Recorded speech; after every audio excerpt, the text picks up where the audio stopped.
Hello everyone, मैं मनोज प्रधान अपने YouTube channel प्रधान academy में आप सभी का स्वागत करते हैं।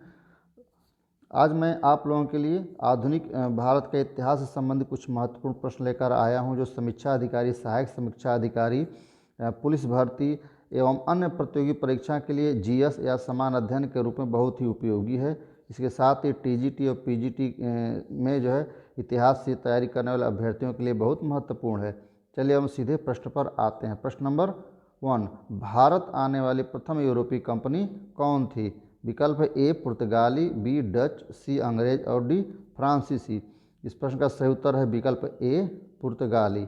भारत आने वाली प्रथम यूरोपीय कंपनी पुर्तगाली थी, जो 1498 ईस्वी में भारत आई थी। इसलिए यहाँ पर विकल्प ए सही उत्तर है।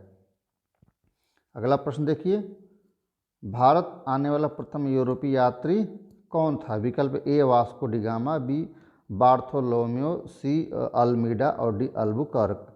इस प्रश्न का सही उत्तर है कि भारत आने वाला प्रथम यूरोपीय यात्री वास्को डिगामा था। कब आया था यह? 1498 ईस्वी में भारत आया था।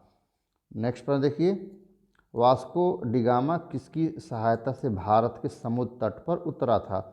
विकल्प ए अब्दुल मनीक, सी अब्दुल रहीम, बी अब्दुल रहीम, सी अब्दुल्ला और डी अब्दुल रहीम। तो इस प्रश्न का सही उत्तर है, ये बहुत ही इम्पॉर्टेंट प्रश्न अक्सर एग्जाम में पूछा जाता है कि वास्को डिगामा किसकी सहायता से भारत के समुद्र तट पर उतरा था। इस प्रश्न का सही उत्तर है विकल्प ए अब्दुल मनीक। अब्दुल मनीक जो है की सहायता से वास्को डिगामा समुद्र तट पर, भारत के समुद्र तट पर उतरा था, इसलिए विकल्प ए यहाँ सही उत्तर है। नेक्स्ट प्रश्न देखिए, वास्को डिगामा भारत के किस बंदरगाह पर सर्वप्रथम उतरा था? ए कोचीन, बी कालीकट, सी मुंबई और डी कांडला। इस प्रश्न का सही उत्तर है विकल्प बी कालीकट। कालीकट में जो है बंदरगाह पर वास्को डिगामा अब्दुल मनीक नामक जो है सहयोगी के साथ जो है 1498 ईस्वी में उतरा था। तो 1498 ईस्वी में अब्दुल मनीक के सहयोग से कालीकट बंदरगाह पर वास्को डिगामा भारत तट पर आया था, इसलिए यहाँ पर विकल्प बी सही उत्तर है। अगला प्रश्न देखिए, निम्नलिखित में से किस राजा ने अपने राज्य में वास्को डिगामा का स्वागत किया था? विकल्प ए जमोरिन, बी टीपू सुल्तान, सी हैदर अली, डी इनमें से कोई नहीं। इस प्रश्न का सही उत्तर है विकल्प ए जमोरिन। जमोरिन जो है वास्को डिगामा का स्वागत किया था। तब जब वास्को डिगामा कालीकट बंदरगाह पर अब्दुल मनीक की सहायता से उतरा था, तब जमोरिन ने उनका स्वागत किया था, इसलिए यहाँ पर विकल्प ए सही उत्तर है। अगला प्रश्न देखिए, वास्को डिगामा भारत से किस मसाला को खरीद कर ले गया? ए काली मिर्च, बी धनिया, सी लौंग और डी जीरा। इस प्रश्न का सही उत्तर है विकल्प ए काली मिर्च। वास्को डिगामा क्या था? एक व्यापारी था और जो है भारत से मसाला खरीद करके ले गया। कहाँ? पुर्तगाल। और पुर्तगाल में यह काली मिर्च जो है 60 गुना अधिक दामों पर बिका था, इसलिए जो है वहाँ के जो व्यापारी थे भारत की ओर आकर्षित हुए और परिणामस्वरूप अंग्रेज भी भारत में व्यापार करने के लिए आने लगे थे। तो यहाँ पर इस प्रश्न का सही उत्तर है विकल्प ए काली मिर्च। जो लोग हमारे चैनल को सब्सक्राइब नहीं किए हैं वे लोग हमारे चैनल को सब्सक्राइब कर लें, जिससे कि जब भी हम वीडियो बनाएं तो उसको सबसे पहले वीडियो मिल सके। चलिए अगला प्रश्न देखिए, वास्को डिगामा पहली बार भारत किस वर्ष आया था? विकल्प ए 1497, बी 1498, सी 1499 और डी 1502। इस प्रश्न का सही उत्तर है विकल्प बी 1498। वास्को डिगामा भारत में पहली बार 1498 ईस्वी में आया था, विकल्प बी सही उत्तर है। अगला प्रश्न देखिए, वास्को डिगामा दूसरी बार भारत कब आया था? विकल्प ए 1502, बी 1503, सी 1499 और डी 1501। इस प्रश्न का सही उत्तर है कि वास्को डिगामा दूसरी बार भारत 1502 ईस्वी में आया था, इसलिए विकल्प यहाँ पर ए सही उत्तर है। और जब पूछा जाएगा तीसरी बार कब आया था तो 1503 ईस्वी में आया था। वास्को डी गामा तीसरी बार 1503 ईस्वी में आया था, दूसरी बार 1502 ईस्वी में आया था और पहली बार 1498 में आया था। यहाँ पर दिए गए प्रश्न का सही उत्तर है विकल्प ए 1502 ईस्वी। अगला प्रश्न देखिए, पुर्तगालियों ने भारत में पहले दुर्ग कब और कहाँ स्थापित किया था? विकल्प ए कालीकट 1498 ईस्वी, बी कोचीन 1502 ईस्वी, सी कोचीन 1503 ईस्वी, डी इनमें से कोई नहीं। इस प्रश्न का सही उत्तर है विकल्प सी कोचीन 1503 ईस्वी में पुर्तगालियों ने भारत में अपना पहला दुर्ग स्थापित किया था, इसलिए विकल्प सी यहाँ सही उत्तर है। अगला प्रश्न देखिए, भारत में प्रथम पुर्तगाली वायसराय के रूप में किसका आगमन हुआ था? विकल्प A Vasco da Gama, B बार्थोलोमेओ, C Francis de Almeida और डी है अल्बुकर्क। इस प्रश्न का सही उत्तर है विकल्प सी फ्रांसिस डी अल्मीडा। भारत में प्रथम पुर्तगाली वायसराय के रूप में फ्रांसिस डी अल्मीडा का आगमन हुआ था, इसलिए प्रश्न यहाँ पर सी विकल्प सही उत्तर है। अगला प्रश्न देखते हैं, भारत में पुर्तगाली साम्राज्य का वास्तविक संस्थापक किसे माना जाता है? विकल्प A Vasco da Gama, B Almeida, C Albuquerque और डी नीनू डी कून्हा। इस प्रश्न का सही उत्तर है अल्बुकर्क। भारत में पुर्तगाली साम्राज्य का वास्तविक संस्थापक अल्बुकर्क को माना जाता है, जो 1503 ईस्वी में एक जो है इस स्क्वाड्रन कमांडर के रूप में भारत आया था और इसको 1509 ईस्वी में पुर्तगाली साम्राज्य का गवर्नर यानी वायसराय नियुक्त कर दिया गया था। अल्बुकर्क कब आया था? 1503 ईस्वी में एक कमांडर के रूप में भारत आया और 1509 ईस्वी में इसको पुर्तगाली साम्राज्य का गवर्नर बना दिया गया। पुर्तगाली साम्राज्य का वास्तविक संस्थापक अल्बुकर्क को ही माना जाता है, इसलिए यहाँ पर विकल्प सी सही उत्तर है। नेक्स्ट प्रश्न देखिए, 1510 ईस्वी में अल्बुकर्क ने निम्नलिखित में से किस शासक से गोवा छीनकर उसे पुर्तगाली व्यापार केंद्र की राजधानी बनाया था? विकल्प ए यूसुफ आदिल शाह, बी अलीवर्दी खां, सी यूसुफ मोहम्मद खां और डी मुर्शिद कुली खां। इस प्रश्न का सही उत्तर है विकल्प ए यूसुफ आदिल शाह। यूसुफ आदिल शाह से 1510 ईस्वी में अल्बुकर्क ने गोवा छीनकर उसे अपने पुर्तगाली व्यापार केंद्र की राजधानी बना दिया था, इसलिए विकल्प ए यहाँ पर सही उत्तर है। अगला प्रश्न देखिए, एशिया की व्यापारिक मंडी मलक्का और हरमुज पर किस पुर्तगाली वायसराय ने 1511 ईस्वी में अधिकार कर लिया था? तो विकल्प दिया है ए डी कोस्टा,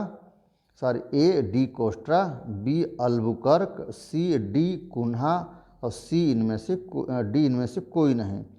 जो विकल्प दिया है कि मलक्का और हरमुज पर 1511 ईस्वी में किस पुर्तगाली वायसराय ने अधिकार कर लिया, तो जो विकल्प दिया उसका सही उत्तर है विकल्प बी अल्बुकर्क।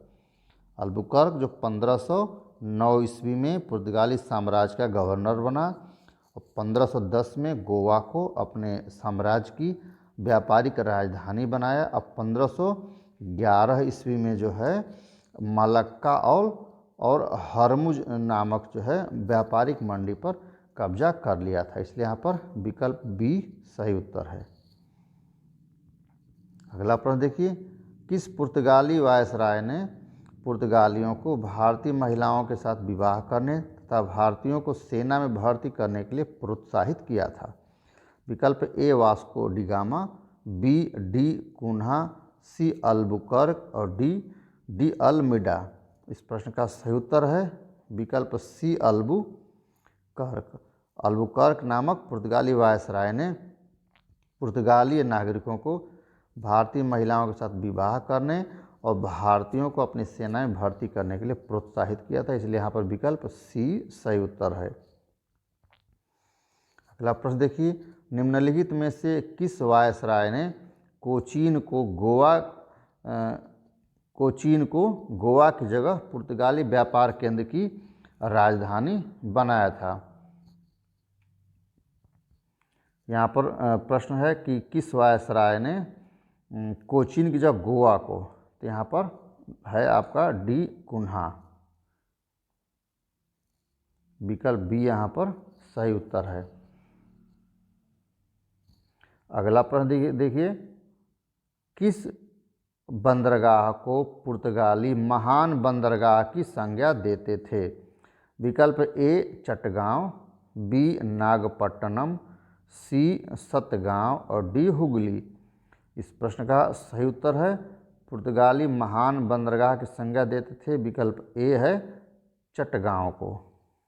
चटगांव को ये महान बंदरगाह की श्रेणी में रखते थे, इसलिए विकल्प ए यहाँ सही उत्तर है। अगला प्रश्न देखिए, पुर्तगालियों ने किसकी अनुमति से हुगली में कारखाने स्थापित किए? विकल्प ए अकबर, बी जहांगीर, सी शाहजहां और डी औरंगजेब। इस प्रश्न का सही उत्तर है विकल्प ए अकबर। अकबर की अनुमति से पुर्तगालियों ने हुगली में बंदरगाह स्थापित किया था, कारखाने बनाए थे, इसलिए विकल्प ए यहाँ पर सही उत्तर है। अगला प्रश्न देखिए, निम्नलिखित में से किस यूरोपीय कंपनी ने हिंद महासागर से होने वाले व्यापार पर एकाधिकार प्राप्त कर लिया था? विकल्प ए पुर्तगाली, बी अंग्रेजी, सी डच और डी फ्रांसीसी। इस प्रश्न का सही उत्तर है विकल्प ए पुर्तगाली। पुर्तगालियों ने हिंद महासागर में होने वाले व्यापारिक एकाधिकार पर अधिकार प्राप्त कर लिया था, इसलिए विकल्प ए सही उत्तर है। अगला प्रश्न देखिए, पुर्तगालियों ने कॉर्टेज परमिट के बिना किसके जहाज को अरब सागर में प्रवेश से वर्जित कर दिया था? ए भारतीय जहाज, बी अरबी जहाज, सी ए और बी दोनों, डी इनमें से कोई नहीं। यहाँ पर प्रश्न का सही उत्तर है विकल्प सी ए और बी दोनों। पुर्तगाली जो है एक प्रकार से एक कार्टेज नामक परमिट जारी करते थे और जिसके पास परमिट नहीं होता था उसके जहाज़ को अरब सागर में प्रवेश से जो है उस पर रोक लगा दिए थे, इसलिए यहाँ पर भारतीय और अरब दोनों जहाज़ों को कार्टेज परमिट के बिना अरब सागर में प्रवेश पर रोक लगा दी, इसलिए विकल्प यहाँ पर सी सही उत्तर है। अगला प्रश्न देखिए, निम्नलिखित में से किस मुगल बादशाह ने पुर्तगालियों से हुगली छीन लिया था? विकल्प ए अकबर, बी शाहजहां, सी औरंगजेब, डी शाह आलम प्रथम। इस प्रश्न का सही उत्तर है विकल्प बी शाहजहां। शाहजहां ने 1632 ईस्वी में पुर्तगालियों से हुगली छीन लिया था, इसलिए विकल्प बी सही उत्तर है। अगला प्रश्न देखते हैं, डच ईस्ट इंडिया कंपनी की स्थापना कब हुई थी? विकल्प ए 1602, बी 1603, सी 1604 और डी 1605। इस प्रश्न का सही उत्तर है विकल्प ए 1602। डच ईस्ट इंडिया कंपनी की स्थापना 1602 ईस्वी में हुई थी। अगला प्रश्न देखिए, डच ईस्ट इंडिया कंपनी ने भारत में अपना प्रथम कारखाना कहाँ और कब स्थापित किया था? विकल्प है ए मछलीपट्टनम 1605, बी पुलिकट 1610, सी सूरत 1616 और डी चिनसुरा 1653। इस प्रश्न का सही उत्तर है विकल्प ए मछलीपट्टनम। विकल्प ए सही उत्तर है। अगला प्रश्न देखते हैं, पैगोडा किसके द्वारा निर्मित स्वर्ण सिक्का था? ए पुर्तगाली, बी डच, सी अंग्रेज और डी फ्रांसीसी। इस प्रश्न का सही उत्तर है डच। विकल्प बी डच। डचों के द्वारा निर्मित यह स्वर्ण सिक्का जो था वह पैगोडा था और ये कहाँ बनाते थे? पुलिकट में बनाते थे। पुलिकट स्थित कारखाने में डचों के द्वारा जो पैगोडा नामक स्वर्ण सिक्का बनाया जाता था और वो अपने जो व्यापारिक केंद्र जहाँ भी थे वहाँ पर प्रचलन में थे, इसलिए विकल्प बी सही उत्तर है। अगला प्रश्न देखिए, किस पुर्तगाली गवर्नर के समय प्रसिद्ध संत फ्रांसिस्को जेवियर भारत आया था? ए अल्बुकर्क, बी डी कुन्हा, सी अल्फांसो डिसूजा और डी कोस्ट्रा। इस प्रश्न का सही उत्तर है विकल्प सी अल्फांसो डिसूजा। अल्फांसो डिसूजा के समय प्रसिद्ध संत फ्रांसिस्को जेवियर भारत आया था, इसलिए यहाँ विकल्प सी सही उत्तर है। अगला प्रश्न देखिए, किस युद्ध में अंग्रेजों ने डचों को हराकर उन्हें भारतीय व्यापार से अलग कर दिया था? विकल्प ए बेदरा का युद्ध, बी सूरत का युद्ध, सी कर्नाटक का युद्ध और डी इनमें से कोई नहीं। इस प्रश्न का सही उत्तर है विकल्प ए बेदरा का युद्ध। अंग्रेजों ने डचों को जो है बेदरा के युद्ध में हरा करके भारतीय व्यापार केंद्र से उनको अलग कर दिया था। कब हराया था? यह 1759 ईस्वी में। 1759 ईस्वी में बेदरा के युद्ध में अंग्रेजों ने डचों को हरा दिया था और इसके बाद डच जो हमेशा हमेशा के लिए भारतीय व्यापार केंद्र से अलग हो गए थे, इसलिए विकल्प ए सही उत्तर है। अगला प्रश्न देखिए, ईस्ट इंडिया कंपनी की स्थापना कब हुई थी? विकल्प ए 1498, बी 1598, सी 1599 और डी 1600 ईस्वी।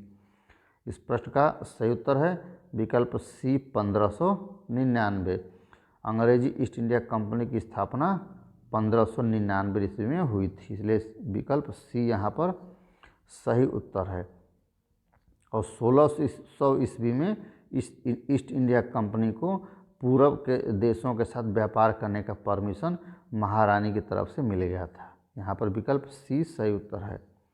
अगला प्रश्न देखिए, महारानी एलिजाबेथ प्रथम ने ईस्ट इंडिया कंपनी को पूर्व के साथ व्यापार करने के लिए कितने वर्षों का अधिकार पत्र दिया था? विकल्प ए 15 वर्ष, बी 16 वर्ष, सी 25 वर्ष और डी 20 वर्ष। इस प्रश्न का सही उत्तर है विकल्प ए 15 वर्ष। 1600 ईस्वी में महारानी एलिजाबेथ प्रथम ने ईस्ट इंडिया कंपनी को 15 वर्षों के लिए व्यापार करने का परमिशन दिया था, इसलिए विकल्प ए यहाँ सही उत्तर है। अगला प्रश्न देखते हैं, किस कंपनी का प्रारंभिक नारा था भूभाग नहीं बल्कि व्यापार? विकल्प ए पुर्तगाली कंपनी, बी अंग्रेजी कंपनी, सी फ्रांसीसी कंपनी, डी उपरोक्त सभी। इस प्रश्न का सही उत्तर है विकल्प बी अंग्रेजी कंपनी। अंग्रेजी ईस्ट इंडिया कंपनी का प्रारंभिक नारा था व्यापार करना है, भूभाग नहीं। भूभाग नहीं यानी व्यापार, इसलिए यहाँ पर विकल्प बी सही उत्तर है। नेक्स्ट पर देखिए, 1608 ईस्वी में इंग्लैंड के राजा जेम्स प्रथम ने निम्नलिखित में से किसी भारत में अपना राजदूत नियुक्त किया था? विकल्प ए हाकिंस, बी टॉमस रो, सी एल्डवर्थ और डी इनमें से कोई नहीं। यहाँ पर इस प्रश्न का सही उत्तर है विकल्प ए हाकिंस। 1608 ईस्वी में जेम्स प्रथम ने हाकिंस को अपने राजदूत के रूप में भारत भेजा था, इसलिए विकल्प ए यहाँ सही उत्तर है। नेक्स्ट प्रश्न देखते हैं, कैप्टन हाकिंस किस मुगल बादशाह से मिला था? ए अकबर, बी जहांगीर, सी औरंगजेब और डी शाहजहां। इस प्रश्न का सही उत्तर है विकल्प बी जहांगीर। अकबर के समय में जहांगीर चला था, बट अकबर के समय में ये कैप्टन हाकिंस चला था, लेकिन मिला किससे था? वह जहांगीर से मिला था, क्योंकि जब ये आया था उस समय अकबर की मृत्यु हो चुकी थी। 1605 ईस्वी में अकबर की मृत्यु हो चुकी थी और 1608 ईस्वी में वो जहांगीर से मिलने के लिए भारत पहुंचा था, इसलिए विकल्प बी सही उत्तर है। किस मुगल बादशाह ने निम्नलिखित में से किसी आगरा में 400 की मनसे में जागीर प्रदान किया था? फिर से देखते हैं, मुगल बादशाह जहांगीर ने निम्नलिखित में से किसी आगरा में 400 की मनसब एवं जागीर प्रदान किया था? विकल्प ए टॉमस रो, बी हाकिंस, सी कैप्टन मिडल्टन और डी इनमें से कोई नहीं। इस प्रश्न का सही उत्तर है विकल्प ए हाकिंस। हाकिंस को आगरा में जहांगीर मुगल बादशाह जहांगीर ने 400 का मनसब और जागीर प्रदान किया था, इसलिए यहाँ पर विकल्प बी सही उत्तर है। अगला प्रश्न देखिए, एलची क्या था? विकल्प ए राजदूत, बी सिपाही, सी दुर्ग, डी इनमें से कोई नहीं। इस प्रश्न का सही उत्तर है विकल्प ए राजदूत। अंग्रेज़ों के द्वारा यानी ईस्ट इंडिया कंपनी के द्वारा जो नियुक्त होते थे उसको और राजदूत को एलची कहा जाता था। विकल्प ए यहाँ सही उत्तर है। नेक्स्ट में देखिए, जेम्स प्रथम के राजदूत के रूप में टॉमस रो भारत कब आया? विकल्प ए 1615 ईस्वी, बी 1616 ईस्वी, सी 1614 ईस्वी, डी 1608 ईस्वी। इस प्रश्न का सही उत्तर है विकल्प ए 1615 ईस्वी। टॉमस रो जेम्स प्रथम के राजदूत के रूप में 1615 ईस्वी में भारत आया था। अगला प्रश्न देखते हैं, टॉमस रो कहाँ पर जहांगीर के दरबार में उपस्थित हुआ था? विकल्प ए सूरत, बी आगरा, सी अजमेर और डी जयपुर। इस प्रश्न का सही उत्तर है विकल्प सी अजमेर। टॉमस रो जो है जहांगीर के दरबार में अजमेर में उपस्थित हुआ था, वहीं विलियम हॉकिंस जहांगीर के दरबार में आगरा में उपस्थित हुआ था। यहाँ पर विकल्प सी सही उत्तर है। अगला प्रश्न देखिए, दक्षिण भारत में ईस्ट इंडिया कंपनी ने अपना पहला कारखाना कहाँ खोला था? ए मछलीपट्टनम, बी हैदराबाद, सी पुलिकट और डी मुंबई। इस प्रश्न का सही उत्तर है विकल्प ए मछलीपट्टनम। ईस्ट इंडिया कंपनी ने दक्षिण भारत में अपना पहला कारखाना मछलीपट्टनम में खोला था 1611 ईस्वी में, इसलिए यहाँ पर विकल्प ए सही उत्तर है। तो जो लोग इस चैनल को सब्सक्राइब नहीं किए हैं सब्सक्राइब कर लें, बेल आइकन को दबा दें, जिससे कि जब भी हम वीडियो बनाएं सबसे पहले वीडियो का नोटिफिकेशन उनको मिल जाए। या वीडियो अच्छी लगे तो इस वीडियो को लाइक करें और इस अपने दोस्तों मित्रों को इसको शेयर करें। वीडियो देखने के लिए बहुत बहुत धन्यवाद।